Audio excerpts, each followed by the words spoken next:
A battle to the death. Classic albums clashing till there's only one left. A killer contest, but before we get to it, there's rules to this game, so let me tell you how we do it. 8 classic albums, 1 classic year. Draw 'em out the hat and chew the fat right here. We rate 'em, relate 'em, discuss 'em and debate 'em, analyze the beats and quote the lyrics verbatim. When all is said and done, we put it to the vote and tell you which of them is one. Then it's to the semis and the final for the vinyl cassette or CD. So who will it be? We going all in, so on the sound of the whistle, let the games begin.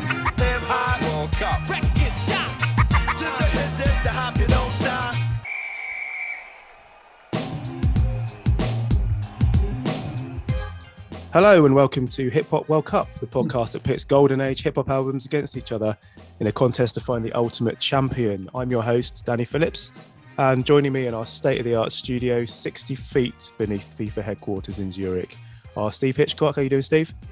Yeah, hi Danny, hi everyone. And James Larry Luscombe. Hello, mate. Hello. Right, so what is the Hip Hop World Cup, I can hear you asking? Well, it's really rather simple.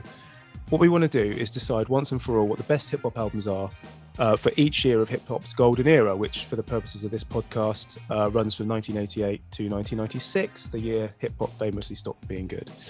And of course, the only possible way to decide that, what the best albums are, is to use a World Cup style knockout tournament, of course. The perfect combination of hip hop and football.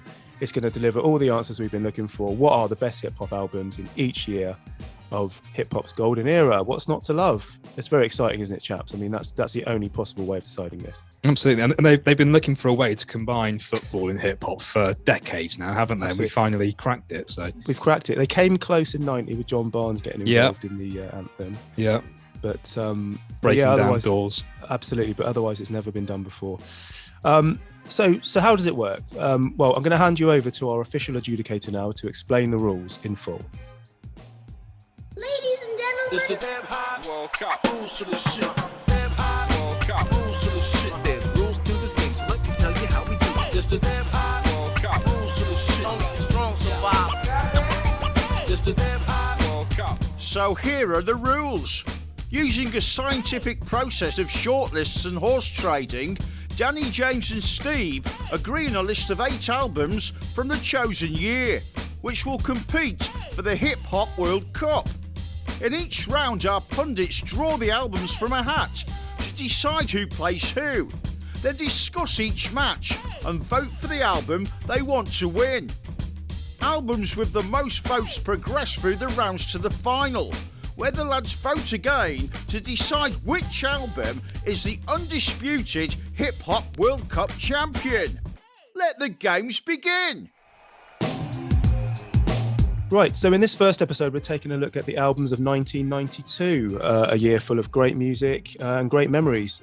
Chaps, cast your mind back to 1992. What were you doing and what are your overall thoughts on this year in hip hop? I mean, it's a pretty good one. Some good albums, some not so good. What are your thoughts, Steve? I really like 92. I think it's a really good year. There's obviously one very, very legendary album that's going to take some beating, but I think there's a lot of good albums. You know, some of them are quite political. I think things are starting to kind of shift in the kind of sound of hip hop here. We get Snoop Doggy Dogg making his debut. You've got some like real heavyweight rappers.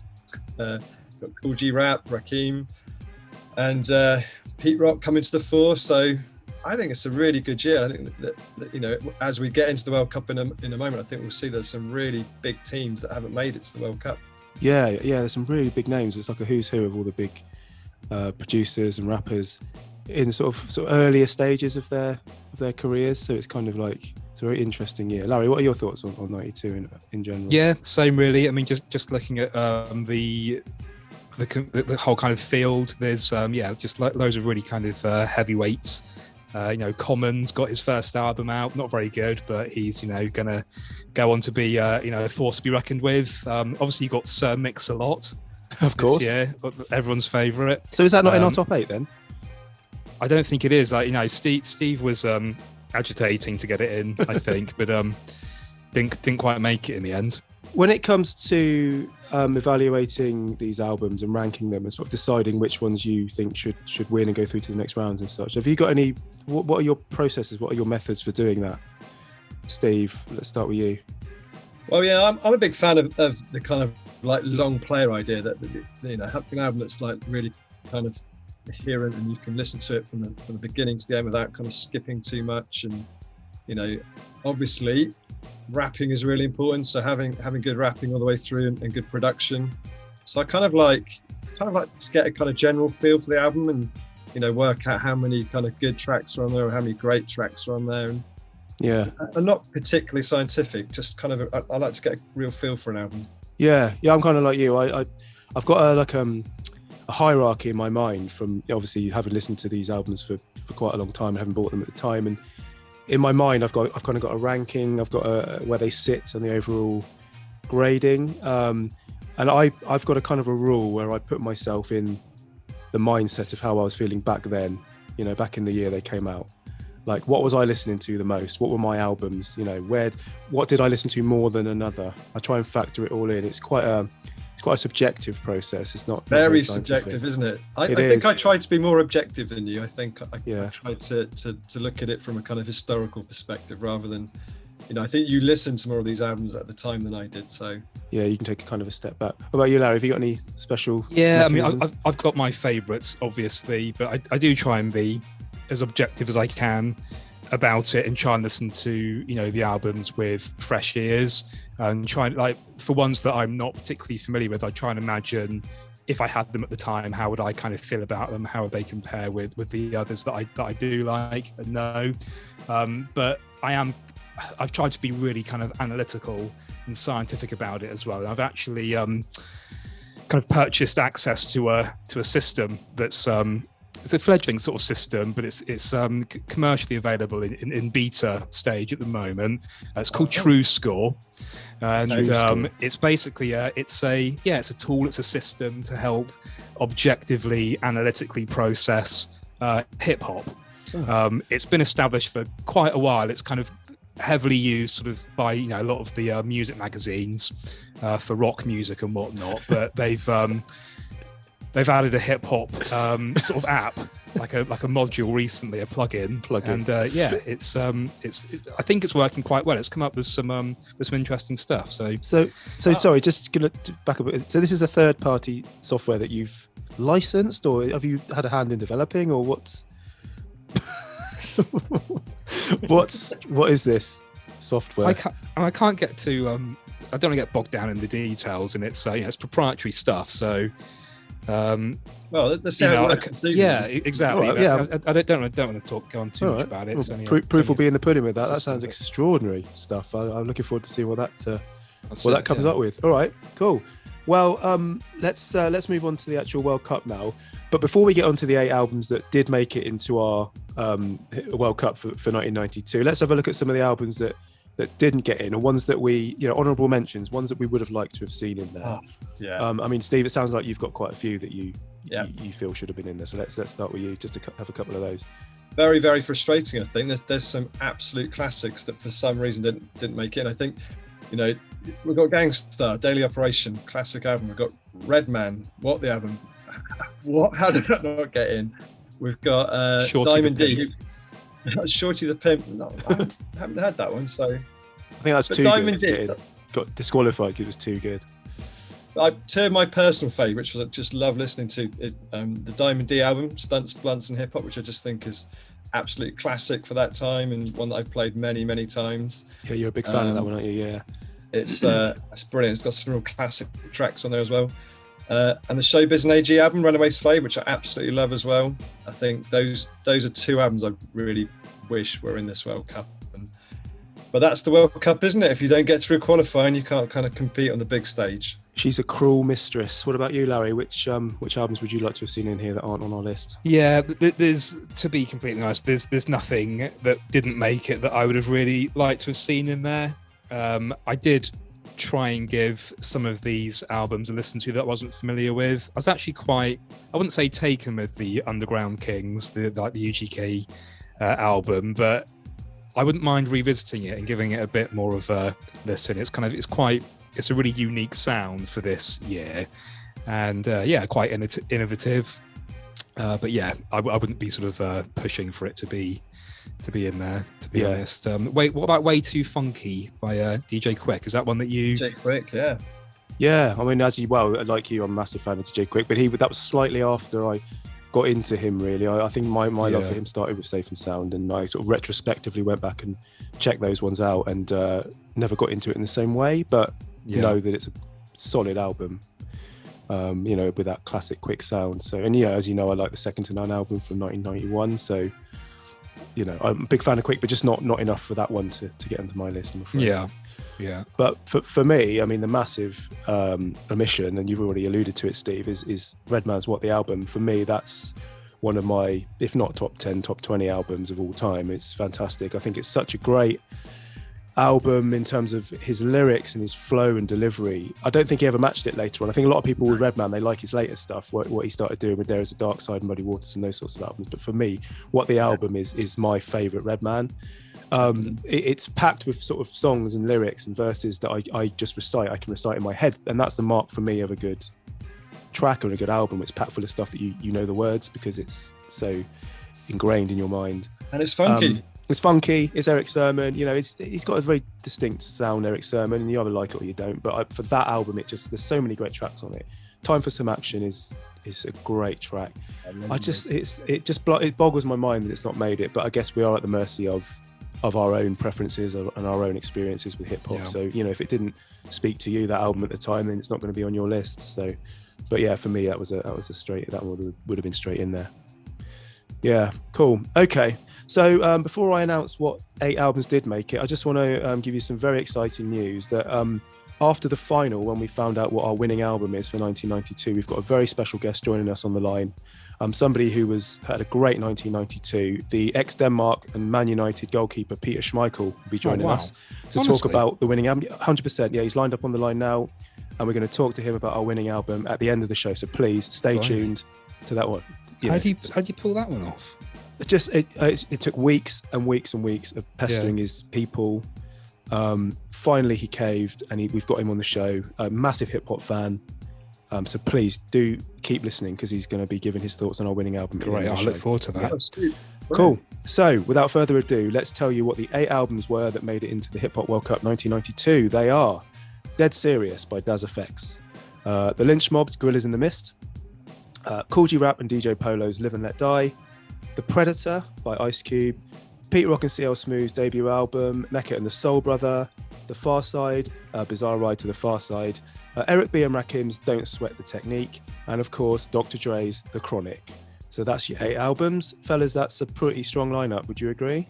Yeah, that's a quality lineup, isn't there? There's a couple of albums in there that aren't my favourites, but all of those albums are fantastic. Yeah, this is going to be a really, really good World Cup. So without further ado, should we get on with round 1?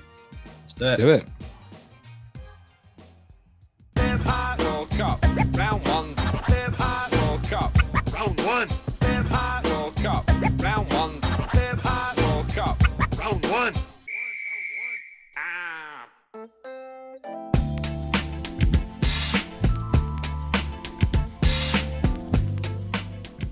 Okay, so in round 1, to get things moving along, the round 1 matches were drawn and played earlier today, which gives us a chance to talk about some of the losing albums in more detail and discuss the winners in greater detail in the semis later on. So we're kind of bringing you the highlights from round 1 in this episode. Some episodes we're going to be bringing you the full matches and talk about each album in detail, but for this one we're just going to talk about the albums that lost in round 1. So in the first game, we saw Daz FX drawn against the Lynch Mob's Gorillas in the Mist, and that one was a 2-1 win for Daz FX, with Steve and myself voting for Daz FX, and Larry, you voted for the Lynch Mob. That's an interesting... Yes, it's interesting that you voted for Daz FX over Gorillas in the Mist. Like Steve, I expect this kind of thing of, but Danny, I think you've really let the side down. I think I've let everyone down. Mad verdict. Yeah, well, to be honest, I did find it very, very difficult because for me, Daz FX was like unlike anything else we'd heard before. And I was coming at it from the kind of impact side of things, like what the impact it had on hip hop in general, and the impact it had on me in terms of hearing something fresh that I'd never heard before. And I think with the Daz Effects album, it's just that style was massively influential. Like, I don't think we should really underestimate how influential it was. Yeah. Whereas for the Lench Mob, it was a great album, and I listened to it loads. But it, I don't know. I felt there was more about Daz Effects. They brought more to the table with that album. Let's face it, Gorillas in the Mist is an ordinary album. No. In the whole of this World Cup, it's not a good long play, which I like, and it just plays out. It's got some good tracks, one great track, Gorillas in the Mist, but they all sound like Ice Cube. They're all a bit kind of angry. I know it's like the midst of like all the LA riots and the Rodney King stuff, but it just is boring in my opinion. And then we'll talk a bit more about Das Effects in the next round. I mean, you couldn't have a kind of more interesting album, I don't think. So I don't have anything else to say about Gorillas in the Mist apart from it's ordinary. So have I made a dreadful mistake, Larry? Then? Well, I think so. Do you stand by your scores? I do. I stand by it. I just think Daz Effects' album had a bigger impact on me and on hip hop in general, and for that reason, I think I listened to it just as much as I listened to Gorillas in the Mist back in the day. It's Gorillas in the Mist. Don't get me wrong. I mean, it's a solid album. Love it to bits. I think maybe I'm more into that West Coast sound at that time. Yeah, maybe that is. Yeah, I'm not sure if I actually had the album when it came out. Probably not. I probably discovered it later. Yeah, but at a time when I was listening to a lot of West Coast stuff. Yeah, and it's really kind of really heavy, kind of funky. I think the reasons that kind of Steve cites about it being like it sounds like an Ice Cube kind of album, that's what makes it so good. It's not it's not as good as kind of Ice Cube's best work, but some of the tracks on there just hit really, really hard. Like I think they all sound like Ice Cube. Yeah, they do. That's true. It's like he wrote. Yeah, his fingerprint. His fingerprints of Ice Cubes. His fingerprints are all over it. He did produce it and everything. It is like an Ice Cube album. You don't know quite how much influence he had over, how much creative input the three members of the Lench Mob had, in it. I mean, I guess because Ice Cube was quite experienced, that he maybe showed them the best way to go. But yeah, it does sound like an Ice Cube album. It's a great album, funk driven. And it's got a load of those sort of really funky samples, but like sampled in a way that makes them sound really crunchy and kind of. Compressed. Yeah. That's what I like. That's what I like about it. Yeah, I love that. And that group of producers and around that time, I don't know, they called the Boogeymen production, like Sir Jinx and DJ Pooh. They had that way of processing the samples. It's made them sound really lo-fi. Yeah. With a very distinct kind of beat. I think they probably were just lo-fi. Yeah. Like they're probably done quite inexpensively. Yeah. Apart from like the kind of like your Ice Cube albums would have been a bit more big ticket, kind of events, I suppose. But do you think that was just a byproduct of how they made them rather than a creative decision? I think so. Yeah. Because you could it's the same production team, isn't it, as like Live and Let Die? It's like Sir Jinx. It's not Sir Jinx. Sir Jinx did Live and Let Die.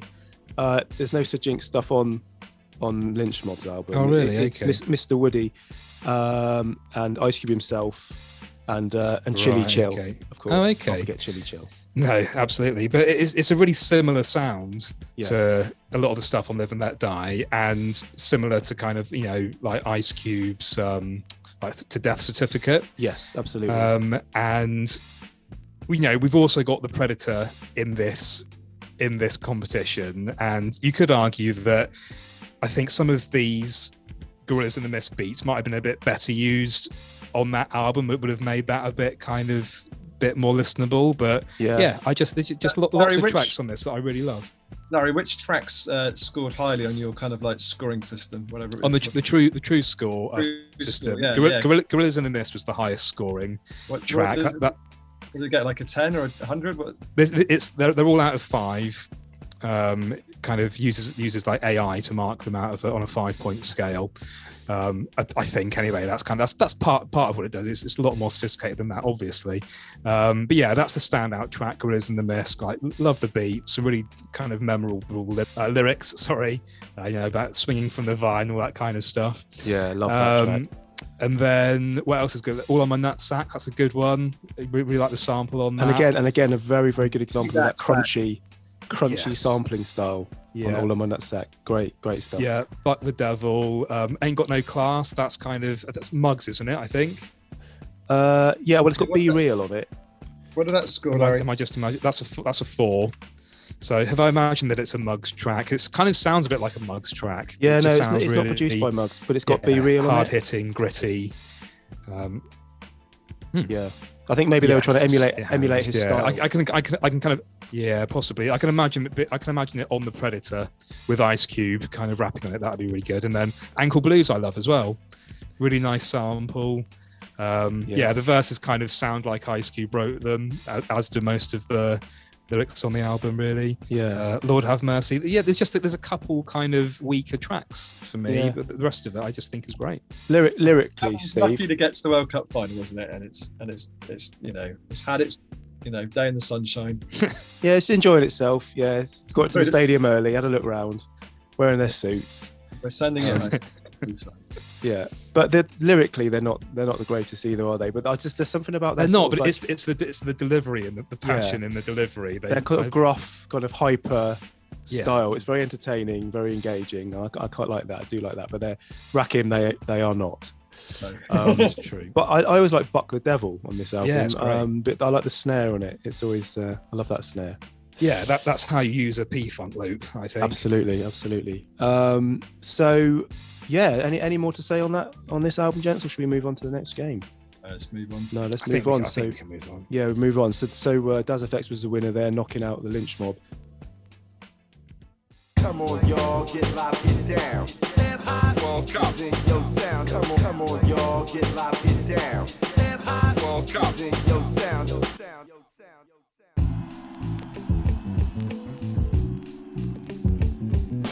Live high, World Cup. And in the second game, we have Kool Rap's Live and Let Die playing Ice Cube's The Predator. Now, this is a really interesting one for me because these are two similar sounding albums, similar production styles. There's sort of same people behind the boards. And I was very interested to see how this one played out. And it was a 2-1 win for Ice Cube. So another narrow one. It wasn't a whitewash by any means. But we had votes for Ice Cube from myself and you, Larry, and Steve, you went for Kool Rap. So do you want to explain yourself on that one? Oh, it's just a superior album. I mean, I will fully admit I'm not Ice Cube's biggest fan, and I do like The Predator. It's not like, I've got anything against it, like with the Guerrillas and the Mist. But for me, you've got such a fantastic rapper. Kool Rap is just fantastic. The way he kind of like controls his breathing, his voice is fantastic. His presence, he just flows fantastically. I think on probably every single track on this album, and contrast that with Ice Cube, who he's a really good rapper, but he's quite an angry, fierce rapper, and maybe doesn't kind of have the same kind of cadence as Kool Rap. He's very commanding, isn't he, G-Rap? He is. He is one of the greatest rappers ever. He's an amazing rapper, lyricist, but also a great storyteller. Like some of the stuff on this album is just fantastic stories. It really like pulls you in. Yeah, and you're like really listening. This is a pioneering album, isn't it? This is like a shift to that kind of like mafioso. I think like the very first line on the album. I got a job for the mob. Yeah. What was it? A job for the mob selling keys or something. Keys, yeah. And it just draws you in right from the very, like, you want to know how that plays out. Yeah. It's more gangster and more sexual than any of his other albums before this. Oh, 100%. It's really violent, very sweary, sexually explicit, misogynistic, it's problematic. Some horrible misogyny on there. It's a problematic album, but for that reason, it's very entertaining. I do find he kind of relies on swear words quite a lot. Like he'll punctuate a lot of the sentences with MF this and MF that, which I think he's better than that.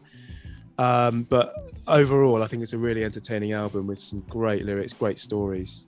Yeah. We need to decide though what DJ Polo actually does. Well, I was actually going to say that. I still don't really know. I'm unsure about his role in all of this. And I was just wondering, if any of our listeners out there know what DJ Polo does, then please, send us a postcard, hit us up at Hip Hop World Cup on Twitter or Instagram, and just let us know what DJ Polo does, because we don't have a clue. I think he was quite heavily involved in the catering. I think. Was he? Yeah, Right. he would like arrange the sandwiches, Chicken, get biscuits. get the kind of Robinsons. He'd make up the Robinsons drinks, dilute them. Yeah. Get the sweets and stuff. Yeah. Go get me some sweets, DJ Polo. I'll bring back some polos. Yeah. You never heard that one before. So yeah, listen. Well, for me, Live and Let. Another really, really difficult one. Ice Cube for me, great album. But I love this Live and Let Die album.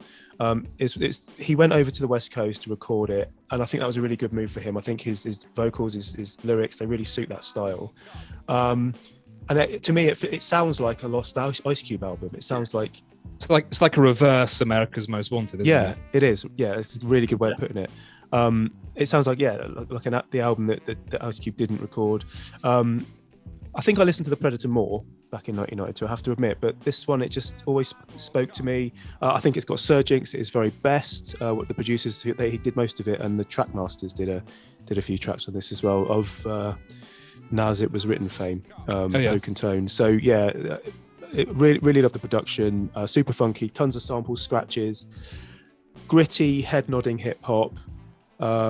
Just really, really good West Coast sound. I really love this album, but it always felt quite an obscure album to me. Like I was going to say, I have to admit, and this is kind of going to call into question my hip hop credentials, but I've only listened to this as a byproduct of doing this podcast. Yeah, that's I've never listened to it before.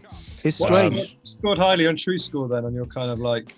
Well, it hasn't scored really high because I think if I was more familiar with it, I would give it a bit more of a weighting rather than just relying completely on True Score for this. But it's actually not that different scoring wise from The Predator, which is an album that I do know a lot better, and I think I probably voted for The Predator more on just knowing it and kind of having some goodwill towards it. I think the problem with Live and Let Die, it uses up kind of most of its good ideas early on. I think like the rest of it is solid. It doesn't quite live up to its early promise. I remember kind of hearing On the Run and Live and Let Die for the first time. I was like, what have I been missing out on? This is good. Like if it stays like this is going to be great. And it is really good for the first kind of 5 tracks or so. I think Train Robbery is the last really good track. And then sort of from Number One with a Bullet onwards, it starts to go downhill. But then you got Operation CB, which Operation CB is great storytelling. And you got Letters. It's definitely not all bad after that. It's just though it's kind of got those really big hitters at the beginning. Yeah. But yeah, I think if I'd kind of grown up with it, I probably would have given it the nod over Predator. I think maybe. Closes out nicely though with Two to the Head, which is a kind of real hardcore kind of all-star lineup. Bushwick Bill, Scarface, Ice Cube. I always like the way it ended with this big kind of. Isn't Letters at the end as well? Letters is track 12. It's a bit earlier on, but I think Letters is really good as well, really clever, and just shows his kind of lyrical dexterity, doesn't it? Yeah. So a really good album, really close one for me. But I think overall, Ice Cube, I think justified going through.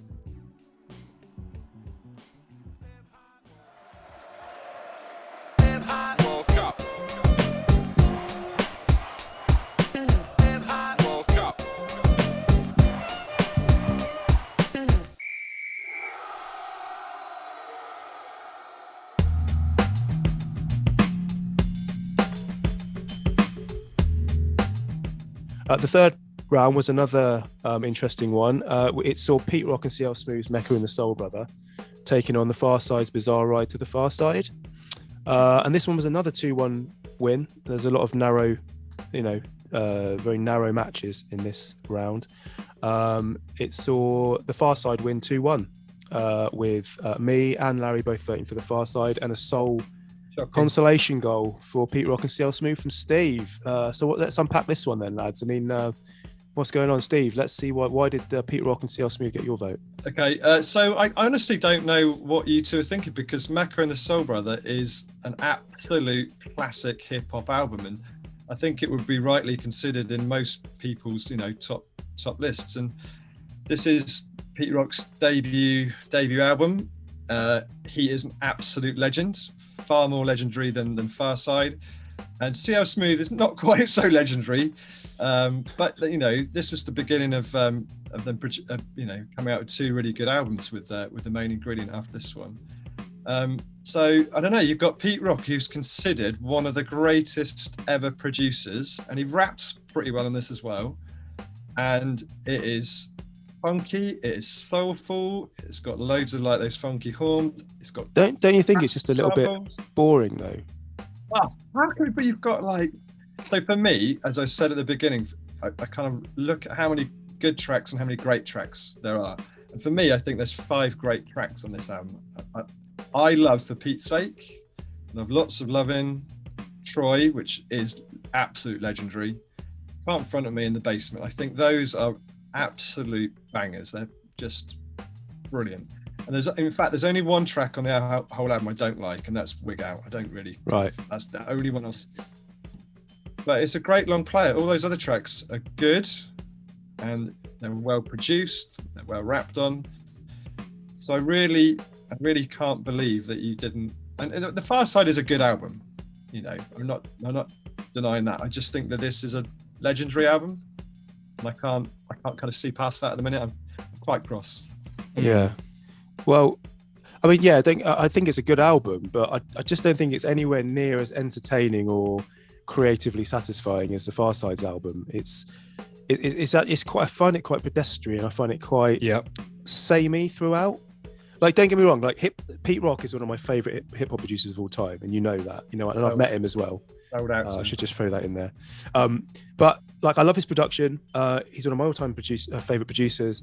I love his hi-hats. It's one of the things I love about his beats is his hi-hats. They're always very crisp and kind of pronounced. And he's the king of horn samples as well. So, I bow down at the altar of Pete Rock. Don't get me wrong. And his later stuff I love too. I think what bugs me about this album is CL Smooth. I can never get on board with him as a rapper. And it's not just like, I mean, it's his voice, it's his flow, but it's just something about how he raps. It just kind of stays the same all the way through, doing the same cadence, the same flow, doesn't vary much. I find it a bit dull. And ironically, I found Pete Rock as a more sort of a better rapper. He has kind of got this amateurish charm when he gets on the mic. Yeah. And for some reason, I just never warmed to CL Smooth. I don't know about you, Lara. Are you the same? Yeah, I mean, I'll just kind of get this out of the way by saying that the album's got Troy on it, which is probably, I would have given it a 10 if it wasn't if my system allowed for it. It's probably the single best song out of all of the albums, like in this round, I think, or in this competition, and that's what makes it so disappointing that the rest of the album just doesn't live up to that anywhere near, really. I think this was actually an early indication for me that I'd made the right investment with True Score, because I already had my own kind of feelings about this album, and the True Score system backed it up perfectly. It's only scored a 2.69 out of 5, which I know, Steve, you're gonna protest at that, but I'm sending someone around to check the spreadsheet. It's not a spreadsheet, it's a system. It's I can barely bring myself to listen to the album. Really, it's just so boring. I don't rate CL Smooth at all. I kind of find it bizarre that people latch onto him so much. I don't think Pete Rock hits his stride until kind of the Main Ingredient, and like Danny, I kind of absolutely love Pete Rock's. Like the best of his production is he's one of the all-time greats, but I don't know, like the drums feel kind of really weak on this album. I think it's boom bap, but the kicks and the snares just don't kind of knock hard enough for it to kind of be a good boom bap album, really. The samples are just a bit bland. It's a bit the whole thing's a bit wallpapery, really. Yeah, I think Yeah, I mean, maybe we're doing it a bit of a disservice. I don't know, but this album never connected to me. I was always a bigger fan of The Main Ingredient. Yeah, that's what he really hit his stride. It's just. I think you're tearing it to shreds. It's just boring to me. Yeah, I mean, don't get me wrong. A bit more respect. There are some, because like you say, Larry, Steve, For Pete's Sake is fantastic. I love that. I always love For Pete's Sake. Lots of Love In. They were trying to do the commercial thing. It's a bit cheesy, but it's nice and smooth and soulful. And I kind of smooth. I can see what they were trying to do with it. But like you say, Larry, Troy is in the Mount Rushmore of hip hop songs. Yeah. Samples Today by Tom Scott. Such a great sample flip. One of the if you had to do a top 10 songs for aliens visiting planet Earth. Yeah. And to save their home planet, they had to take back the best 10 hip hop songs from planet Earth. Makes sense. You would put that somewhere towards the top of that list. Yeah, definitely. I mean, and you send them on their way. You can convert people to hip hop with that track. Oh yeah, 100%. And for some reason, see how Smooth's flow in that track is more acceptable. Yes, maybe because it's so memorable and iconic, and what he's talking about. Yeah, it resonates more. You kind of care more about it because of the subject matter of the song. Yeah, I just think that it's a shame that such a legendary track is on this album. But there you go. With if you take Troy out of it, True Score would have returned an average score of 1.87 for the whole album. Extraordinary stuff. It's really pulling it up. Can I just ask you a quick question about True Score? And I want you to be absolutely honest with me, Larry. If I can be honest, but given, I've signed there are NDAs to take into account. But go ahead. Do you have a financial interest in the True Score software? I've invested money in the platform. I don't see what that's got to do with. Well, that really came across in every sentence you kind of mentioned it. I just wonder if it's you're trying to advertise it in certain ways, but that's fine. We've all got to have a system. We've all got to have a system. Yeah, and it's a good system. It's that there are rival systems out there like Real Rank, and Acura 8. But I shopped around. Yeah, and this suited my needs the best, and and you pumped thousands of pounds into it. Well, not thousands, but do you remember Remington? Yeah, Victor Kayam, he bought the company, didn't he? It might be going that way. Okay, talking to some private equity backers about it, but anyway, we'll keep us posted on that. You can expect to hear lots more from True Score as these episodes go on. So that was a 2-1 win for the Pharcyde. We'll talk about the Pharcyde later in the semis, but it's goodbye Pete Rock and CL Smooth, I'm afraid.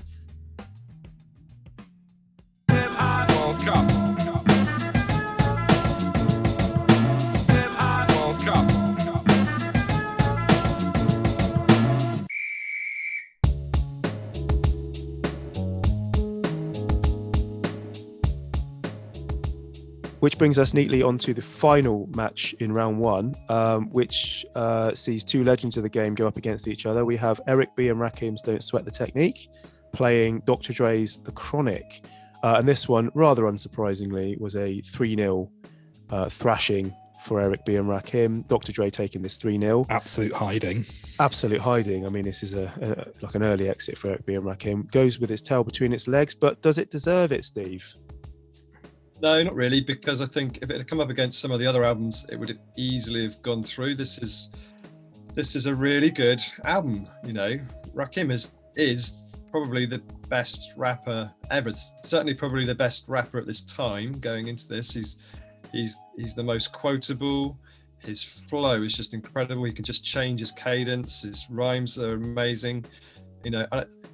Why doesn't he get more kind of recognition for the kind of rap that he produces?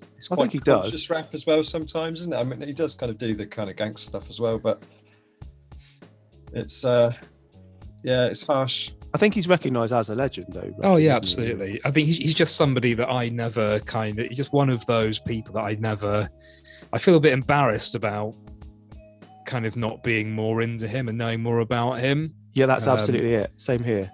Yeah. But yeah, I don't know what it is. He is really, really great. I just can't quite put my finger on why I never really got into him. I think this album in particular, it's kind of, I don't know, it's a bit of just lots of mid-tier tracks on there. They're not kind of bad enough to be skippers, but they're also not good enough to get really excited about, other than a few kind of tracks. I think like What's on Your Mind is a great track. I love the beat on that. Banger. The raps are brilliant. There's nothing not to like about it, really. Yeah. But it just doesn't hold out throughout the album in quite the same to quite the same standard, really. There's some classic tracks on it though, isn't there? Know the Ledge is just brilliant. Yeah, I mean that's another one that will be in a lot of people's Mount Rap more. Yeah, but that's a 5 out of 5 here. Yeah, it's a classic single from the Juice soundtrack. Yeah. Amazing track, just instantly iconic. And that being on there, coupled with What's on Your Mind, which is the reason I bought this album in the first place, because I love that. I love that sample, which is by Midnight Star, Curious. And I just I love those two tracks. And when I bought it, don't sweat the technique, is those classic jazzy horns on there. That's a brilliant one. What about Pass the Hand Grenade? That's a kind of real grower. Yeah, it's a real tough kind of track, that one, isn't it? Really hard, a real driver. This album is much better than I remember, because in my head, this album I was never a fan of, like a massive fan of it. But as I've revisited it more, I realised it's actually a much better album than I thought it was. I mean, I think the beats are really consistent and strong all the way through. They're tough, they're hard, they're funky, like it's proper hip hop stuff. It's what you want, beats and a rhyme. I think to me it sounds like a sort of a more refined continuation of Let the Rhythm Hit 'Em. Let the Rhythm Hit 'Em had a kind of an amateurish kind of early hip hop sound, but this is a real kind of focused mid-90s version of Let the Rhythm Hit 'Em. The best parts of Let the Rhythm Hit 'Em are on here all the way through. I always found the cover quite funny, I have to say. It doesn't look like the cover doesn't reflect the sort of album it is. It looks like a Kid and Play album or an R&B album or something.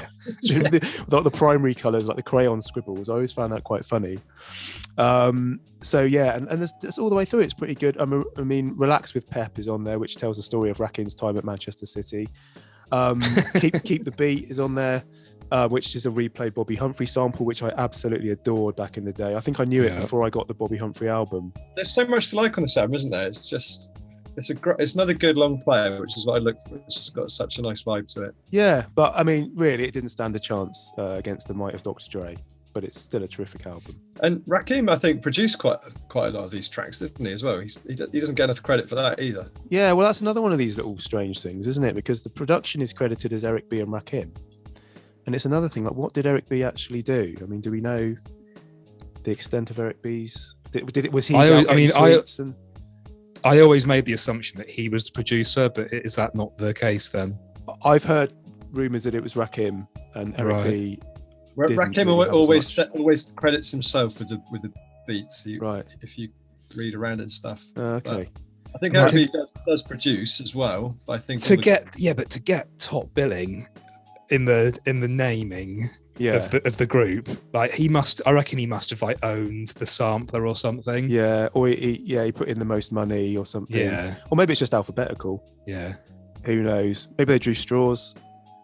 Maybe they played craps. Yeah, maybe recorded it at his house, and his mum insisted that like his name come first. So decent album, solid, but like a minnow compared to Dr. Dre. So hardly surprising that one's got dumped out of the tournament early. And Group of Death. Well, that completes the first round of the Hip Hop World Cup 1992. So we've got going through to the next round. We've got Das FX, Dead Serious, Ice Cube's Predator, The Bizarre Ride to the Far Side, and Dr. Dre's The Chronic. It looks like we've got a tantalising semi-final ahead of us, chaps. Let's see how that one plays out.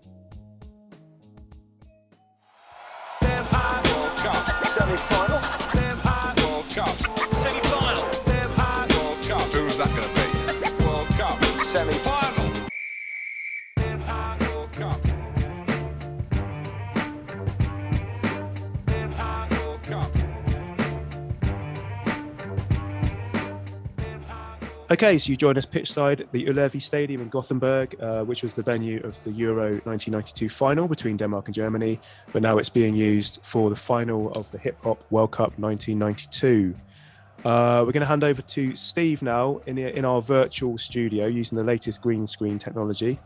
He's got Adrian Childs there with him, who looks like he slept in the studio again last night, which is quite worrying. And who else have you got there with you, Steve? You got another guest there to do the draw.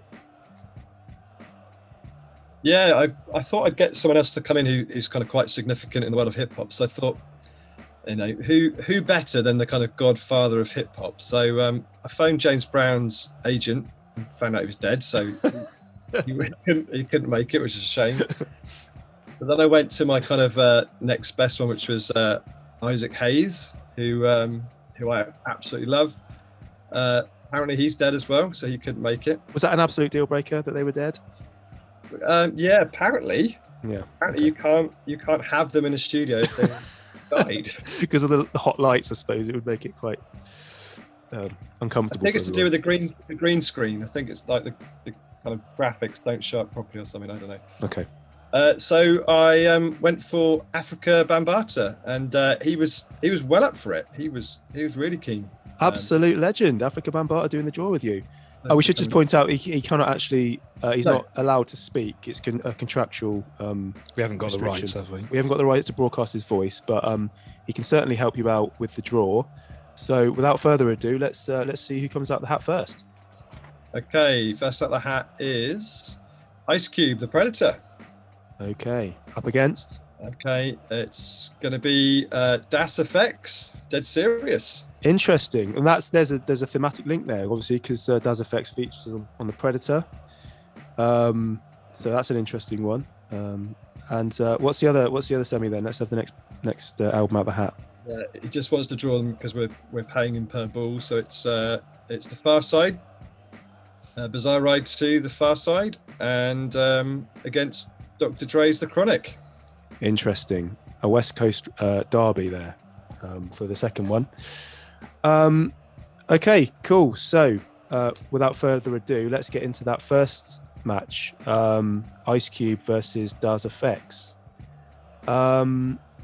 Steve, I know you're not a massive fan of Ice Cube's work, so how do you see this one playing out? Yeah, I definitely know who I'm gonna go for here, but let's have a look at both albums. I think we haven't really chatted much about them. I do like the Predator album. This was his third solo album. Lots of different producers on it, which I think you two will talk more about. That's kind of your thing. And he's kind of really, as I keep saying, he's kind of typically angry on here. But I really like Dirty Mac. That's such a really fun, interesting song. Let's just drill down into Dirty Mac for a minute, because I've got that in my notes as well. I absolutely love it's the track of the album. But I think it's the unsung hero of the album, because there's so many other tracks that kind of got a lot more I can't wait till it gets to that track. It's just it is fun. Yeah, but it's like it's so good. The beat, I mean, it was produced by Mr. Woody, who we mentioned earlier on. And I just think you see Cube at his most kind of observational, angry best, like just moaning about everything and anything he has a problem with, including the Guardian Angels, which I always find quite funny. Aren't they there to do good? I mean, it's like he's moaning about that. But yeah, Dirty Mac's an absolute bang. I love that track so much. I think the best track on those Today Was a Good Day. That is like you were talking about Mount Rushmore tracks. Yeah. Surely that one has to be the 10 out of 10 or the 5 out of 5 on True Score. Yeah, I never get bored of listening to that. I think the sample's just too good. It's just incredible. It's the kind of track that non-hip hop fans can get into. Yeah, and it's one of those where everyone knows the words, which is a mark of a great song, and just a legendary tune, great sample. Yeah, Footsteps in the Dark. Just a brilliant moment on a really, really good album, I think. It's perfect in every way, and the rapping is classic Ice Cube as well, isn't it? The kind of content is classic gangster West Coast. Really clever as well. Really laid back though as well, which is kind of unusual for Ice Cube, really. Yeah. Just a really probably his most laid back track up until this point. I would have thought, actually. Oh, up to this point, definitely. Like a really clever concept as well. Yeah. Which he sort of flipped on his head right at the last minute. But yeah, love that tune. And I really like We Had to Tear This MF Up. I just think the beats on that track just match Cube perfectly with his kind of lyrics. Really love that track as well. Yeah. I think DJ Muggs does some great work on this album. Like, he produces three tracks. Now I Got a Wetcher, We Had to Tear This MF Up, and Check Yourself. Just it's the classic Muggs sound, again, that sort of lo-fi, sort of scratchy sample style, very much like his stuff on House of Pain's second album. Just a really nice, funky style. I think his inclusion in this album made a lot of sense. I think it fit in quite nicely with Ice Cube's style, certainly. See, I think for me, that's I disagree. That to me is one of the reasons that this album isn't so good as Ice Cube's previous work. I think, they're a bit. I don't know, like the Check Yourself. It's just a bit jaunty. Like the. Do you know what I mean? It's just a little bit. Just that doesn't quite fit for me. I wish they just would have had the original Check Yourself, or was it the remix, the one with the message? That was the remix. Yeah, I love that. I think no, this interesting. This album is that it is kind of like got so many different styles. Like Wicked is kind of does that kind of like I don't know what you describe. It's a bit of a kind of crap Public Enemy style track. I always think. Yeah, it kind of jumps around on the tracks, and there's I think it's classic Ice Cube in what he's in his rapping, but there aren't enough good tracks to make this really great album. Yeah, there are some brilliant tracks. I mean, like When Will They Shoot, I think is a 5 out of 5 classic. Yeah. Great beat, classic Cube verses, just as good as anything on his kind of first 2 albums, I think, and just shows really early promise for the album that then kind of just starts to wane after that. Really, you've got sort of tracks like I'm Scared, which is kind of quite good as far as these type of skits go, but it kind of reminds me of the sort of inserts that Public Enemy would have on their albums. Yeah. Sort of a bit of a Bomb Squad-y thing, just a bit pointless. And there's another one on there as well later on, like Fuck 'em, another Public Enemy alike, another sort of never really listened to it probably because you're too keen to get onto Dirty Mac at that point. You just sort of skip forward. But I have to say these skits, I don't skip them. They're short enough for me to listen to them, and I quite like them. There's one where there's like an interview with Ice Cube in it, and I always find that quite interesting. But yeah, I mean, it would have benefited from them not being on there, maybe.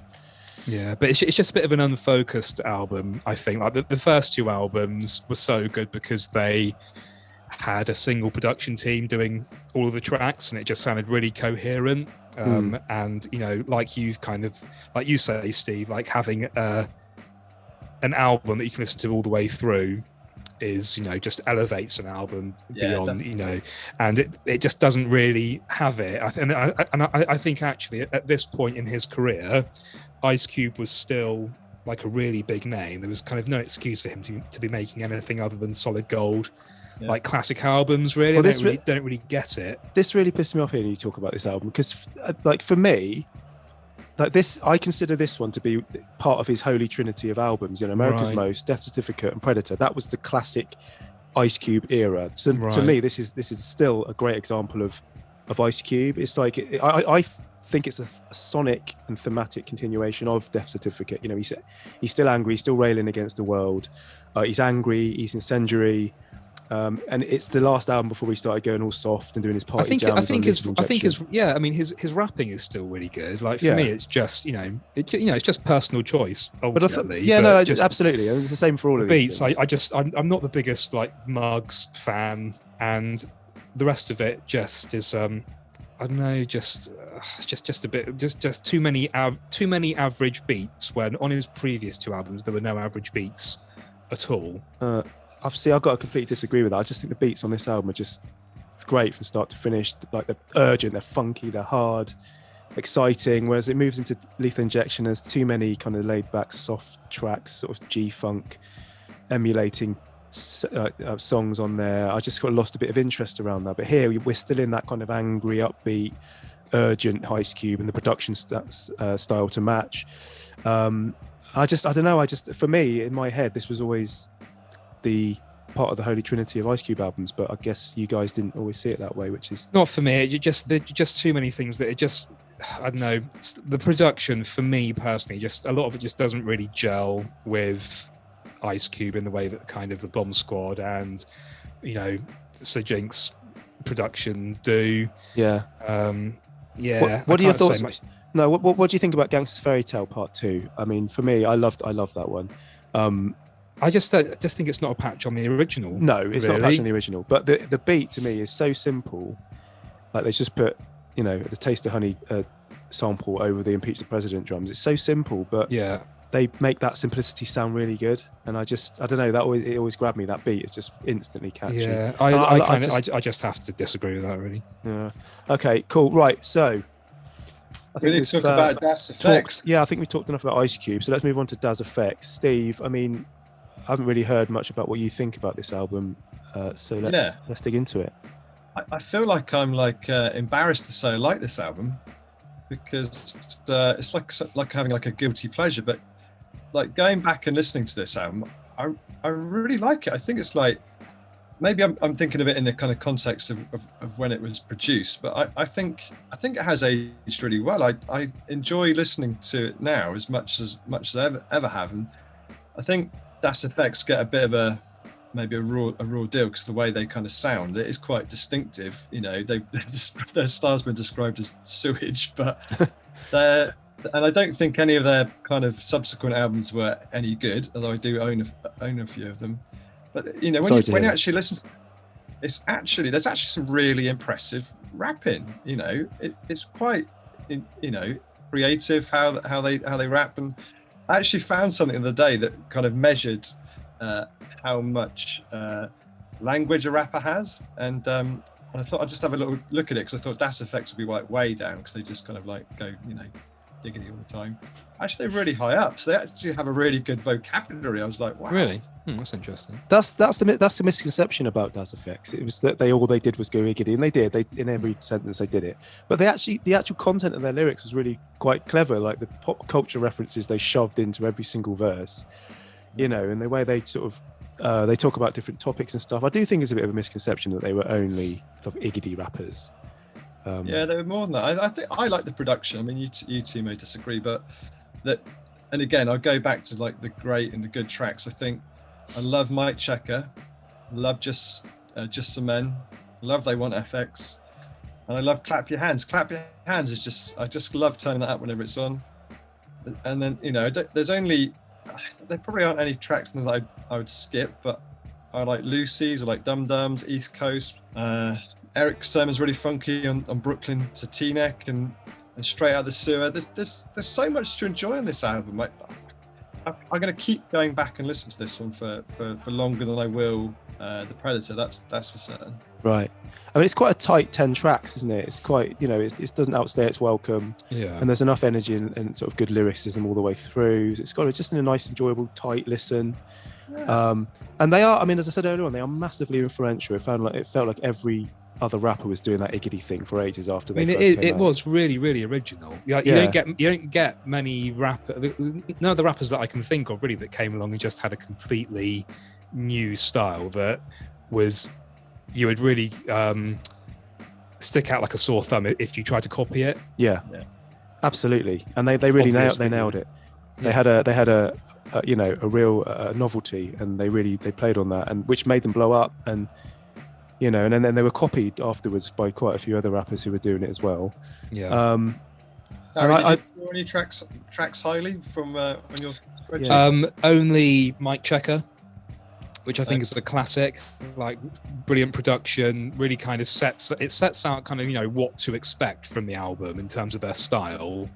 And you know, if that quality was maintained across the whole album, I think it would be a proper classic. Like, you know, I think despite the fact that they are kind of, you know, it is slightly kind of gimmicky this way they rap, but with better music, I wouldn't have minded it so much. I think I don't know, the music's just all a bit kind of much of a muchness, really. Just, you know, apart from Mic Checker, and They Want Effects is good. And my kind of personal favourite is If Only. I love the sample on that. Like, they've got that really nice piano and the kind of sax or strings, I think it is, on the hook. But some of the other tracks, like Dum Dums, is just kind of really, I hate the hook. It's really sort of leaden production. It feels like it goes on forever. Others kind of not like Just Some Men's a bit annoying. Got a bit of an annoying hook, a bit of a weak main loop. Yeah, just, I don't know, Brooklyn to T-Neck, like how many times are you going to use like the UFO sample on one album? It's getting a bit much by this point.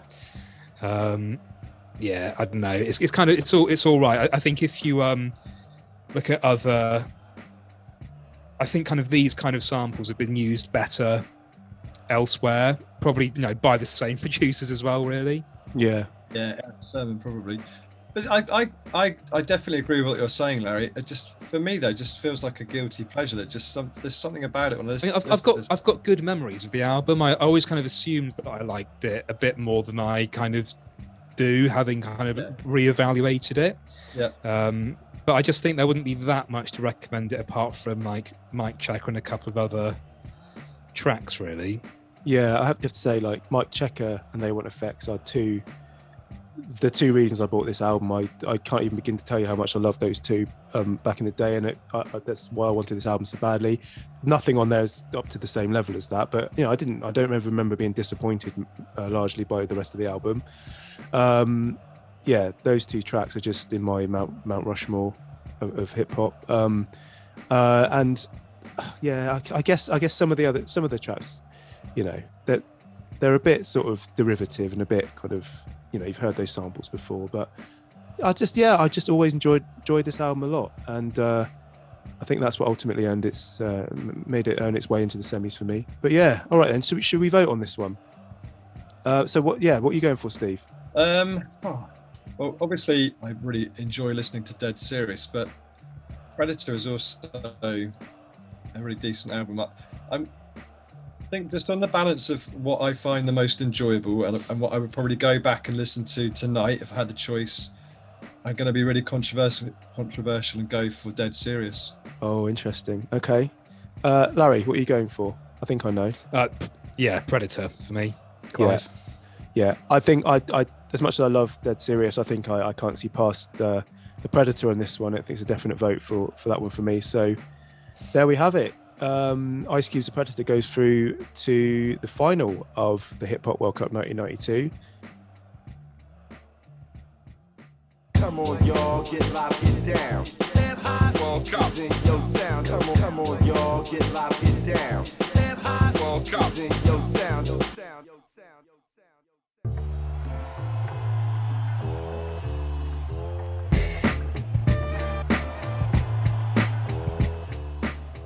Let's move on to our second semi-final, which is... That's a good semi-final, isn't it?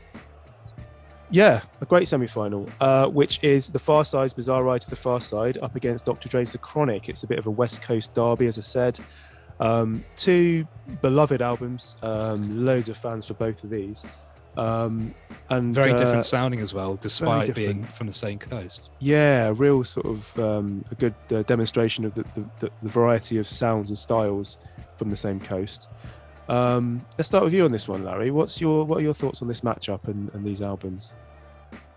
Yeah, I think it's a really interesting matchup actually. They're both really original.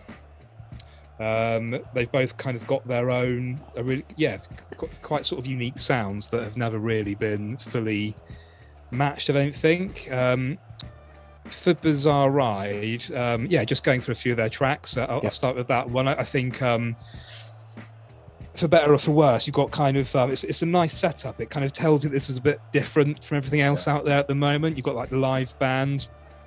I think for me, I would have really liked to have seen them kind of lean into that live sound a bit more on this album. Like they kind of only really use it on the skits, but I think it would have just set them apart a bit more really if they'd kind of just used it, not quite as sparingly. Yeah, it's a bit more like a Roots type thing. Exactly. Sort of sound, yeah. But that being said, I do love a lot of the tracks that just kind of use a sort of classic sample production style. I think you start off with like the first couple of track, Oh Shit, is really exciting, kind of up tempo beat, with that kind of the snares on the off beat at the end of the second bar, which kind of I always really like. And yeah, for better or for worse, it's probably it's great. It's probably my favourite track on there musically. Got a really lovely kind of. Yeah, can we just drill into that track for a minute? Like, what is it? Like, break it down. Like, what is it about that track? It's got a really nice, lovely kind of felt like electric piano chord progression on same. It. It's just a really rich, deep sounding, like really rich, deep sound to it. Yeah, I think it was. It's really interesting. That Fender Rhodes is just absolutely beautiful. Yeah, is it a sample, Danny? Is it a sample, or is that played? I don't believe that the chords are samples. I think they're played. They sound played. Yeah, they're really dreamy, doesn't it? Yeah, it does sound played. It's amazing. Really reverby, delay-ish kind of. Yeah, it's lovely. And there's so much going on in that track in the background, and like it's really dark and sinister. It's amazing. It's an amazing beat, and those chords are just fantastic. But I still really don't know what it's about. I mean, it's and that bit at the end, I have to say, where he's doing the phone call. Yeah, I really don't like that. It makes no sense, and it's just like properly horrible. Like even for hip hop. Yeah. Which has some really kind of horrible misogynistic stuff. This just seems a bit too sinister, and I just like why are they doing it? Yeah, it really kind of drags it down, I think. It does, and I remember always having to turn that bit down when I was listening to it in my room back in when I, at my mum's house. It was always like, oh god, no, I know this bit's coming up. I never liked that, but as a track, the rest of it is absolutely phenomenal. And then you've got like on the down low as well, which is just, I love that so much. I love that sample. I love the stories on there. That sample, Traveling Man by Stanley Cowell, it's like this little marimba loop. Absolutely love it. This is the sort of track I used to listen to at night. It was just one of those, had this real vibe to it that I used to listen to. So definitely a nighttime track. Yeah, definitely. And then also the best track about masturbation ever. You reckon? Yeah, I think it might be. I know, Steve, you've got a little collection of those. I don't know what you think about that. But, it's definitely my top 5 masturbation tracks. Thanks for pointing that out to all the listeners. I just just Soulflower is just another musical highlight. I think it's got a classic chorus with the kind of brassy kind of synth or whatever it is in there. Not sure it kind of needs to be 4.5 minutes long, but that's kind of one of the only sort of minus things in the kind of minus column for this album generally. I think Your Mama is an absolute classic. You can't really go wrong with that beat. Still makes me laugh, that track. Still makes me laugh. Like honestly, listen to it today. It's still really funny, infantile, but funny with it. Really kind of the imagery in it is just really sticks with you. Yeah, that was my introduction to them. That song, I think it was for me, and for most people. Passing Me By is another kind of bona fide classic. Amazing. It's just musically brilliant with that kind of Quincy Jones sample, then the sax on the chorus. And then actually, one thing I've always kind of found quite interesting about this album is you've got Passing Me By, which is followed by Other Fish.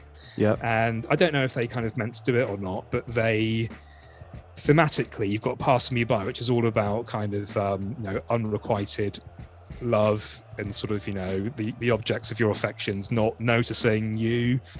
And then Other Fish just kind of completely flips that on its head. And this one, it just kind of they've realized that it doesn't matter that they've got this unrequited love, and sometimes it doesn't work out for one reason or another, and you just move on quite breezily. I love the beat on Other Fish as well. I think we should give them credit for that, because I think they're like really interesting as a group, because they all started out as like dancers before they became like rappers. Right. Okay. They are obviously really creative. I think Jay Swift produces most of the tracks, but even like in their videos, when you like look at their videos are just always creative, always a little bit different. Yeah. Like I think this is like a real groundbreaking album. It really kind of it is definitely. So what you're painting the picture of here is a very, very strong album that's very creative, very groundbreaking, and pure energy, loads of fun, soulful jazzy samples, and actually sounds like a formidable opponent for Dr. Dre. Yeah, not quite the landslide that perhaps it might have looked. No, but I think this one, for me personally, it just needed a bit of quality control.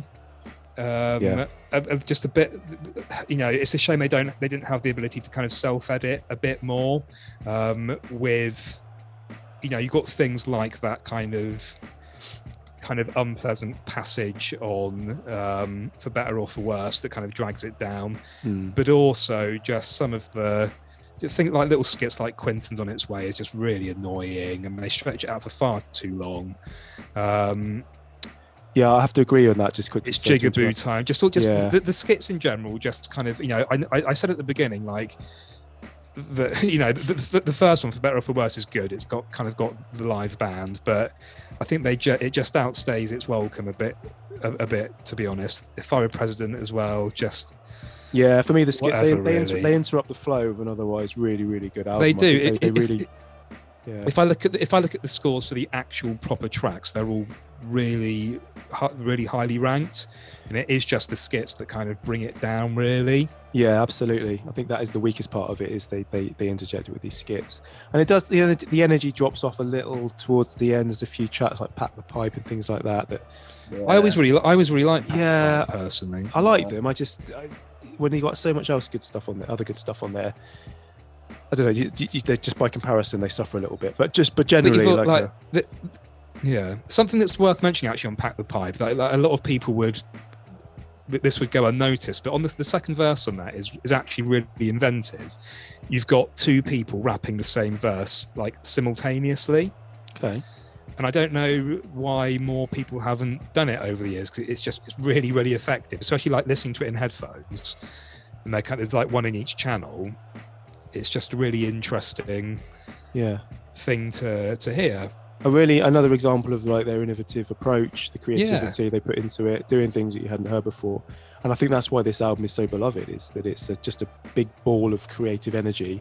It's loads of fun, and their lyrics and their rapping is really, on point, comical, entertaining, loads of character, but obviously with the innovation and creativity that you just mentioned there. So yeah, it's no surprise to me that this has ended up in our top 8 and in the semi-final.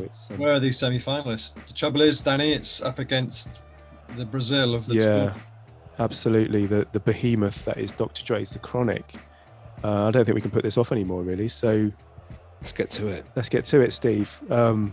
Dr. Dre, The Chronic. What is there to be said that hasn't been said already? Well, I don't know, really. This is nothing. This is the benchmark album, isn't it? This is what you kind of measure everything else against. It's his first solo album, so it was always kind of like highly anticipated. And Snoop is just an amazing guest in this album, a bit like when you have kind of like Ghostface Killer appearing on other Wu-Tang albums, he kind of like steals the show, and Snoop is just an amazing rapper on here. It's just got a massive legacy. I don't think it's like necessarily groundbreaking in any way. It just nails it right, in every aspect of production and rapping and everything, really. And I think the DOC also has a kind of strong influence here again, and he's just so good, isn't he? Kind of behind the scenes at writing good lyrics for Dr. Dre and for the other rappers on Death Row. I think this is a near perfect album, or maybe as near to perfect as you can kind of get. Yeah, would you go along with that, Larry? Well, not quite. I think if you'd asked me before I kind of went through the process of properly kind of trying to assess this, I would have said exactly the same thing, but there are a few tracks on there that drag the overall score down a little bit. I'll save those for now. I think just going back to just starting really, like the intro is kind of really memorable as far as skits go. It's got that really kind of great like synth line that just outlines what kind of production to expect from the album. It kind of really always got me really hyped up to listen to the rest of the album. And as you get into like Fuck With Dre Day, I think just the production on that, he was just so far ahead of like the competition at that time. I think if you compare it to something like, let's say Dead Serious, which is just very basic 1 or 2 bar loops. Like the production on The Chronic just has like comparatively like really sophisticated arrangements. And like Fuck With Dre Day really kind of sets the tone in that respect. It's got multiple musical elements, got a proper kind of verse chorus structure with new elements that come in on the second verse. And like, even if the beats on this aren't kind of as exciting as they are on things like Gorillas in the Mist or Live and Let Die, they're just on another level kind of technically. I think like Dr. Dre is an absolute master of the sonic art, really. Yeah, definitely agree with that one. And it's just like an early example of it. I mean, actually, if you kind of, gun to my head, I think the second NWA album probably sounds better than this one does. Like, there's always something about this one that doesn't like, either the mix or the master, it's just not quite as good as the second NWA album. I don't know if you sort of agree with that, Dan. Yeah. It's just not quite as, this one sounds a bit kind of more dull. Yeah, I think I would go along with that. And I just don't think it's as an exciting an album either, just generally in terms of the content. No, it's not. Also, it's just it's a lot less in your face, but I think it's a very. But there are so many classics on this. Oh God, yeah. I mean, sorry. Like Let Me Ride, got those incredible strings, So yeah, I just think it's an iconic album. I think at the end of the day, bottom line, it's an iconic album. It's influential, but musically, it's very polished. Just a very musical album. You can see he's pushing the boundaries more than, as you say, some of the other albums we've got in this World Cup. He takes a lot of funkadelic Parliament bass lines and samples and replays them, which is something that a lot of people weren't doing. They were just straight sampling. It's absolutely packed with great singles, great tracks. Amazing. Right there, like Let Me Ride is another one of those all-time greatest hip-hop tracks, using the classic Bill Withers drum break. Live bass line, iconic lyrics that everybody knows. And then you go into, a bit later on, Nothing But a G-Thang, which is, again, an all-timer. And I don't trust anyone who doesn't know all the lyrics to that. Yeah. If you don't know all the lyrics to that, you're not a real hip-hop fan. And then you go into D's Nuts, which is brilliant, and a really, really good kind of introduction to Daz. Daz on that track just blows me away every time I hear it. Diggity Daz out of the cut. And that's probably my favourite track on the album, I think, musically. Me too. Yeah, I love Dre's verse on that. A great intro as well. Yeah, I love it. And the intro is funny, but also I love how it keeps playing at the end. It just goes on and on, like after the rapping stopped. I love that. It just keeps going. I love it. And just absolute bangers all the way through it. But I know we alluded to this a minute ago, but there are some weak links in the chain. I mean, there is some stuff on here that I never loved, and I have to say. It's like Rat-a-tat-tat onwards, isn't it? Yeah, lyrical gangbang, high-powered. High-powered is the only one that kind of like ruins this being a perfect down for me. It just kind of peters off, doesn't it, at that kind of point? Yeah, there's a few on there, like we said, those tracks. But they're still amazing. They're still great. Within the context of the album, they're still great tracks. They weren't quite up to the same level. And then, of course, you've got things like the $20 Sack Pyramid, which are, as skits go, they're really well produced and good. And the Doctor's Office. And every time I hear the Doctor's Office, all I can think of was they actually had to do that. It's not like perfect. It's not flawless. There's a lot of questionable stuff that you could have probably left off. But I mean, the Doctor's Office is so infantile, isn't it? It's typical of the kind of thing like Dre does. One track that I didn't kind of mention actually, which I think does deserve a mention, is The Day the People Took Over. It just sounds so cinematic. Like, it's got that kind of sustained string note, which is really suspenseful, and like the bass line is like really full of dread, and it really kind of really paints a picture to go with the lyrical content. It's again, he's just so ahead of the curve production wise. He really knows how to set a tone. Yeah, it's really ominous, exactly, menacing, and really drops you into that feeling. Of that situation. and all those little kind of samples of the sort of like the newscasters and stuff like that. It really, it's really affecting. We should just say a bit more about how good Snoop is on this album as well, because like his flow, his cadence, the way he sounds, his voice, it's like, an amazing debut, isn't it? I mean, who made a debut like this on someone else's album? Oh, I mean, it's practically a Snoop album. It's great. He made such an impact, and hearing him on this, it just heightened my anticipation for his solo album so much. I mean, this just absolutely made me absolutely gagging for his Yeah, that verse of his, like on little Ghetto Boy, yeah, like Snoop's verse on that is incredible. I always kind of thought of that track as a bit of a weak one back in the day, just because it kind of slows things down a bit after D's Nuts. Yeah. But actually, it's great. It's got lovely samples in it, great chorus. I love the flute in it. Like who else was doing that kind of stuff? Yeah, it's just back such a then? great track. Music, It's proper music. It's proper music, isn't it? Absolutely, yeah, such a great track. And yeah, I mean, when I revisited this album, that was a real standout because I think it speaks to me more now in my musical tastes. Yeah. Obviously, I'm a huge fan of Donny Hathaway and that, and then it just I appreciate it more listening to it as a grown adult. And maybe the antithesis of that is Bitches Ain't Shit, where Snoop it shines on that one, but it's obviously so misogynistic. It's unbelievable. Yeah, which are not on the original version of the album, that one either. That was added later. Yeah. Interestingly, and I still don't know the story behind that, but I really love Stranded on Death Row as well. That's my second favourite track, Larry. It is really good. It's got Great such posse cut. one of the all-time great posse cuts. It's got that kind of really foreboding like intro with the organ and the bass. yeah, hosted by Bushwick Bill again. Yeah. And it's just an indication of how sort of democratic this album is. Like he brought in the whole Death Row posse. He gave them all a chance to shine. It was like a springboard for all their careers. Yeah. And it was a real sort of manifesto for the Death Row style and sound and how they wanted to go forward. You know, and it made everybody really excited to hear what they all did next, like Rage, Daz, and Corrupt.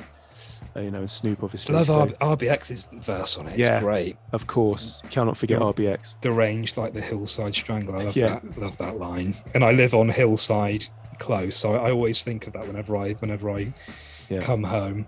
One thing that I have to mention about Stranded on Death Row, like how kind of at the end of everyone's verse, they kind of announce what cell they're in, like what cell block. Yeah. And it always kind of amuses me that Rage says she's in cell block H. And I was a big fan of Prisoner Cell Block H, the TV show, which is about a woman's prison.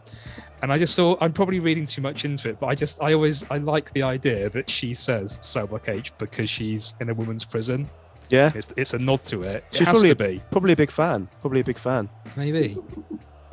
So, and then you got that bit, that's the spoken word bit at the end, which it's Bushwick Bill, isn't it? About three types of people in the world. I love that. Yeah, it's a great track, and sort of a nice, track to have towards the end of the album. Keeps the energy up. Should have closed it out, really. Yeah, the Roach bit stop-start for me. Not that interested. Was still banging on about smoking drugs. Yeah, it's boring. But it is a bit dull, isn't it? Come on, Dr. Dre. You can do better than that. So okay, well, I think that's those albums covered. So I think the only thing left to do now, chaps, is to vote for who we want to win that one. So let's start with you this time, Larry. What are you voting for? Well, it's not quite as clear cut as I assumed it would be. I think I'm feeding these kind of albums through the clear score, the true score system. I think it might be an offshoot of the clear score. They're kind of a little bit closer than I sort of would have thought they would be. But yeah, I think The Chronic is just such a monumental, momentous album that I don't see how you can vote for anything other than it, really. I think, in my mind, it's a kind of 5 out of 5 album, but actually when you listen to like the second half, definitely isn't as good as the first half. You've got that kind of run of, in my opinion at least, kind of dull tracks from Rat-a-tat-tat through to the Doctor's Office, which knows only a skit, but just brings the average down a bit. But yeah, for me, it's got to be The Chronic for this, as much as I love the Pharcyde album. Brilliant. So that's 1-0 to The Chronic. Steve, what are you going for on this one? Yeah, but to be honest, I can't really add anything other than what you've already said, Larry. You've kind of hit the nail on the head there. So it's The Chronic for me.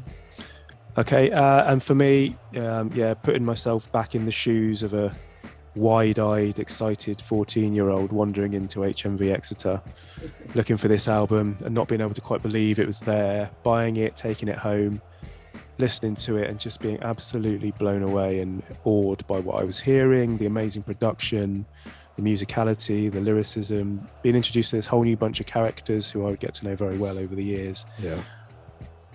I didn't feel that way necessarily about the Pharcyde as much as I love it. It didn't have quite the same impact on me. So I think, inevitably, I'm going to have to vote for Dr. Dre too, which means another 3-0 win for Dr. Dre's The Chronic, which puts it firmly into the final of the Hip Hop World Cup for 1992 up against, Ice Cube's The Predator. What a final. His old bandmate. Local rival. Still beefing at this point. Were they? They certainly weren't. They weren't pally, were they? No, we were a little bit off Natural Born Killers, weren't we? Yeah. A couple of years off. They're probably just reconciling at this point, maybe just making inroads. Maybe Dr. Dre sent him a letter, maybe explaining his side of things, and who knows. But anyway, it set us up for a cracking final. We'll be back after this break.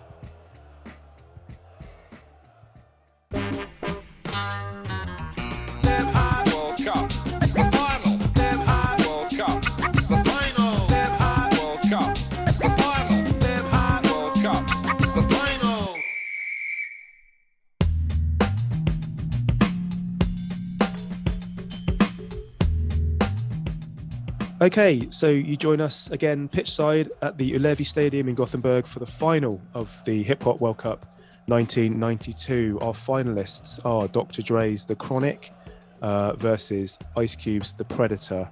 A battle of the West Coast Titans, two, as we said, ex-bandmates up against each other, competing for the title. Chaps, this is a massive game, isn't it? Steve, how are you seeing this one? Pretty one-sided, to be honest. As you know, I've said all the way through, The Predator's not going to be my favourite album from this year. I think it's been lucky to get to the final, in my opinion. It's dodged some bigger albums, and it's kind of scraped its way through. That's been a bit unfair, but it's really interesting to hear what you were saying, Danny, about The Chronic. About it's a transformational album, isn't it? When you listen to an album of that quality, and you hear what can be kind of produced and how things can sound and like the content matter, when you listen to that for the first time or like subsequent times, it really does kind of completely change you. Whereas, The Predator doesn't do any of that for me. Yeah, I hear what you're saying. I mean, so is this just a formality then, or what does Ice Cube's The Predator have to do in order to overcome this sort of mighty foe? Is it a tactical thing? Does he need to think about his formation? Does he need to maybe rearrange the tracks slightly to come up against The Chronic? I think Larry, what can he do? There's nothing he can do under FIFA regulations, but if he were able to bring in lots of subs, take Muggs off the pitch for a start, right? He's got the lyrical potential, hasn't he? Bring in Sir Jinx, the boogeyman. Yeah. Maybe kind of borrow some of the tracks from Live and Let Die, like the instrumentals, and rap over theirs. Then he might have might be able to mount a challenge. But I think like the Doctor, I mean, he's better qualified, the Doctor, medically, definitely. Medically, so he's got that on his side. Ice Cube, as far as I'm aware, has got no qualifications at all. Apart from being, he's got a degree in rapping, but so is Dr. Dre. Wouldn't that be good if we could get like a FIFA Pro team of all the best tracks from the tournament to go up against The Chronic? I wonder whether it would still, like a World 11 against, like an invitational 11.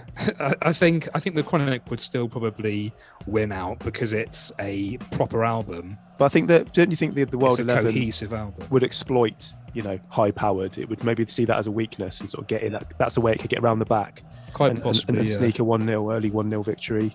We've got two greatest of all time rappers as well. We've got Kool Rap and Rakim. They can bang a few in. Yeah, but unfortunately, I don't think we can bring in substitutes from other albums. Unfortunately, we're stuck with what we've got. So I think to me this kind of seems like I don't know. Sometimes when you have like a football World Cup or Euros where there's like, I don't know, a fading Brazilian team who won the World Cup last time. Yeah. But their best players are kind of getting a bit long in the tooth now. Germany are coming through with some really exciting young players. And that's mirrored in this tie, I think, because like Ice Cube is a bit of a spent force by this point. Yeah. Like his two classic albums. Okay, even if you say that this is like Danny's mad opinion that this is kind of on a par with his last two albums. I'm not saying it's on a par with them. I just see that as part of that. That Trio of albums. It is part of that kind of thing. But to me, I think Ice Cube's best days are behind him. Whereas Dr. Dre is in the ascendancy at this point. Like he's already got two classic NWA albums under his belt, and the Eazy-E and DOC albums he's done as well. But this is the start of Dr. Dre being the dominant force in hip hop production for the next 10, 20 years. Such a great point. He doesn't do much, but what he does when he does bring records out, he like nobody can touch him.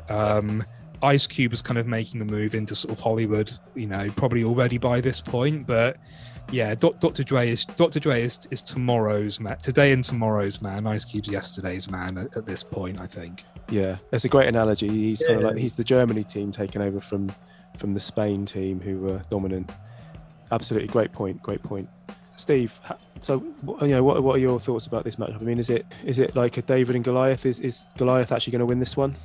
Not a bloody chance, no. No, I don't think there's anything left to say, really. This is just... Yeah, I think I asked you already, didn't I? Chronic was always going to kind of win this World Cup. It was the bookies' favourite. There was never going to be a team that could kind of come up against it. And I always said, even if you combine all the best tracks, all the best rappers from their albums, you can't compete.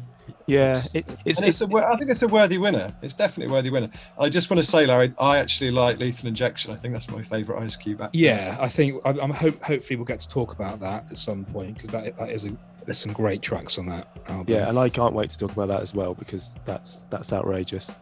How you can not like The Predator but prefer Lethal Injection is beyond me. But we'll save that one for the 1993 episode, hopefully.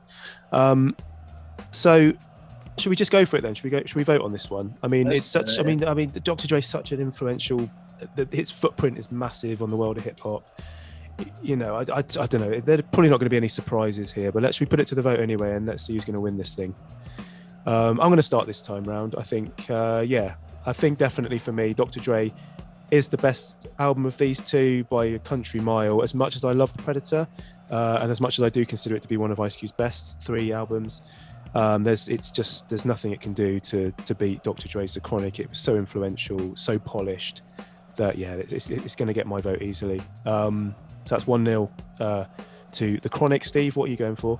Need I ask? Well, yeah, I think The Predator are feeling slightly embarrassed to be in the final, and they've just been absolutely thrashed. A 10-0 drubbing to The Chronic. And Larry, let's just round this off. Let's put it out of its misery. What are you going for? Yeah, I mean it's one already, but yeah. I'm just going to allow it to just burst the back of the net with a 90th minute screamer from outside the box. Nice. It's got to win, hasn't it? I mean, it's not just a classic hip hop album; it's a classic album. You can't say that about any of the others here, really. Like this will appear on Rolling Stone, Mojo, kind of top 100 album of all time. I still don't get bored of listening to it. I mean, I must have listened to this album like 1,000 times, probably. Yeah. It's one of the few hip-hop albums that I will still go back and listen to regularly now. It's just such a treat to listen to. Yeah, a mark of a classic. So there we have it. It's a 3-0 win in the final for Dr. Dre's The Chronic. That's our winner of Hip Hop World Cup 1992. And exciting news, joining us now on the line to discuss our winning album and to talk a little bit about his illustrious career in football is the ex-Denmark and Man United goalkeeper Peter Schmeichel. How are you doing, Peter? Thank you very much. Hello, everyone. So, Pete, you famously won Euro 92 with that Denmark team after replacing Yugoslavia. and you were successful in that tournament. But how much of an influence was Dr. Dre's music over the team and how you performed in that tournament? He was a powerhouse. Are you there, Peter? He's been tremendous for us. What's happened? Oh my God. Peter, can you hear me? Hear him all the time. What's going on, Dan? I think we've Whatever. I think we got a bad line. I think We're gonna have to call him back. We're gonna have to try calling him back on a different line. There's a problem with the line there. I'm sorry, everybody. Couldn't quite get through to Peter Schmeichel there. That's such a shame because I was really interested to hear what he had to say about that Euro '92 tournament. And to speak about it in that kind of famous Mancunian Danish crossover voice, so beloved by football fans. Oh, and that is such a shame because he was hanging on all the way through that podcast, just waiting for this interview, and it gets to it, and a massive feature of this World Cup. Yeah, and technology fails us. Well, hopefully that won't happen again in any of the future episodes. No. So let's keep our fingers crossed. You are going to persist with it, are you? Trying to get people to? I don't see why not. I mean, I like to get these people to talk about their love of hip hop and famous footballers. So I'm going to keep trying. I'll get some great guests on in the future episodes. Don't worry about that. Okay, so anyway, do you agree, disagree with our winning album out there in listener land? So whether you agree, disagree, hit us up on Twitter or on Instagram at Hip Hop World Cup. If you want to talk about our winner, or you just want to share your thoughts on 90s hip hop in general. But for now, thanks for listening. And until the next episode, we're ghosts like Patrick Swayze. See you later.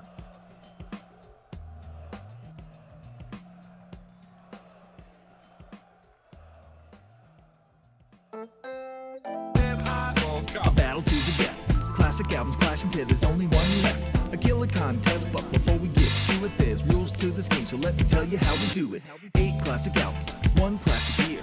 Draw 'em out the hat and chew the fat right here. We rate 'em, we slate 'em, discuss 'em and debate 'em, analyze the beats and quote the lyrics verbatim. When all is said and done, we put it to the vote and tell you which of them has won. Then it's to the semis and the final for the final cassette or CD. So who will it be? We going all in, so on the sound of the whistle, let the games begin.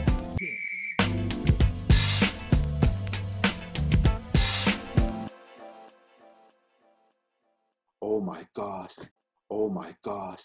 Oh my God. Oh my God.